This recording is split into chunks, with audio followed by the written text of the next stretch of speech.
இறை இயேசுவில் அன்பான இறை மக்களே, நாம் இன்று தியானிக்க எடுத்துக்கொண்ட திருப்பாடல் 115. இறைவனுடைய ஆசீர் நாம் பெற்றுக்கொள்வோம் என்கின்ற தலைப்பின் கீழ் கொடுக்கப்பட்டிருக்கின்ற இந்த திருப்பாடல் நாம் இன்னும் கடவுளை எவ்வளவு அதிகமாய் அன்பு செய்ய வேண்டும், தெரிந்து கொள்ள வேண்டும் என்பதை நமக்கு எடுத்து காட்டுவதாக இந்த திருப்பாடல் நமக்கு அமைகிறது.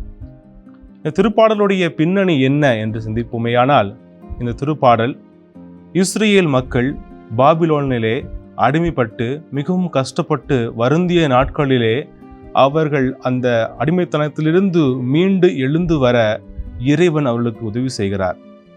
பலதரப்பட்ட மக்களுக்கு மத்தியிலே வாழ்ந்து கொண்டிருந்த இஸ்ரேல் மக்கள் ஒருவேளை மாற்று தெய்வங்களையுமே அவர்கள் தியானித்திருக்கலாம், வழிபட்டிருக்கலாம். உண்மையில் இறைவன்தான் அவர்களை அடிமைத்தலையிலிருந்து அழைத்து வந்தார் என்பதை எடுத்துக்காட்டும் விதமாக இந்த திருப்பாடல் அமைந்திருக்கிறது. இந்த திருப்பாடலுடைய அடிநாதம் என்ன என்று பார்த்தால், இறைவன் மற்ற தெய்வங்களை விட எல்லாம் மேலானவர் என்பதை எடுத்து காட்டுகிறது. காரணம், இறைவன்தான் மக்களை படைத்தார், உயிரினங்களை படைத்தார், அனைத்திற்கும் ஆசி கூறி அதை வாழ வழிவகுத்தார் என்பதை எடுத்து காட்டுவதுதான் நம்முடைய வாழ்வாக இருக்க வேண்டும். ஆனால் இந்த அடிமைத்தனத்தில் இருந்த மக்கள் மற்ற மக்களோடு சேர்ந்து பிற தெய்வங்களையும் வழிபட்டு வந்தார்கள் என்பது நாம் அறிந்த ஒன்றே. அப்படி என்றால் உண்மை தெய்வம் யார் என்பதை எடுத்து காட்ட திருப்பாடல் ஆசிரியர் நமக்கு இந்த திருப்பாடலை கொடுத்திருக்கிறார். புற தெய்வங்கள் உண்மையில் தெய்வங்களா அல்லது மக்களை ஏற்படுத்தி கொண்டதா என்பதை எடுத்து காட்ட உண்மையான கடவுள் யார் என்பதை நமக்கு காண்பிக்க இந்த திருப்பாடல் மிக தெளிவான வழிவகுக்கிறது. அப்படி பார்த்தால் இன்றைய தினத்திலும் கூட நாம் பல நேரங்களிலே நாம் கிறிஸ்துவை விட்டு பிரிந்து போய் எத்தனையோ குறு தெய்வங்களை நாம் வழிபட்டு கொண்டிருக்கிறோம். அது பணமாக இருக்கலாம், அல்லது பொருட்களாக இருக்கலாம், அல்லது நிறுவனமாக இருக்கலாம், அல்லது நம்முடைய பேராசையாக இருக்கலாம்.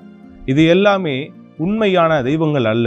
ஆனால் நாம் அதை தெய்வங்களாக நினைத்து கொண்டு அதை நாம் வழிபடுகிறோம். உண்மையில் இறைவன் யார்? இறைவன் நமக்கு என்ன செய்கிறார் என்று பார்த்தால், இறைவன் நம்மை அன்பு செய்கிறார், வழி நடத்துகிறார். நம்முடைய பாவ அடிமைத்தனத்திலிருந்து நாம் விடுபட்டு வர, வெளிவர அவர் நமக்கு ஒரு வழியை ஏற்படுத்தி தருகிறார். நம்மை ஆயத்தப்படுத்துகிற நம்ம இறைவனை நாம் எந்த அளவுக்கு நாம் தியானிக்கிறோம் என்பது மிகப்பெரிய கேள்விக்குறியாக இருக்கிறது.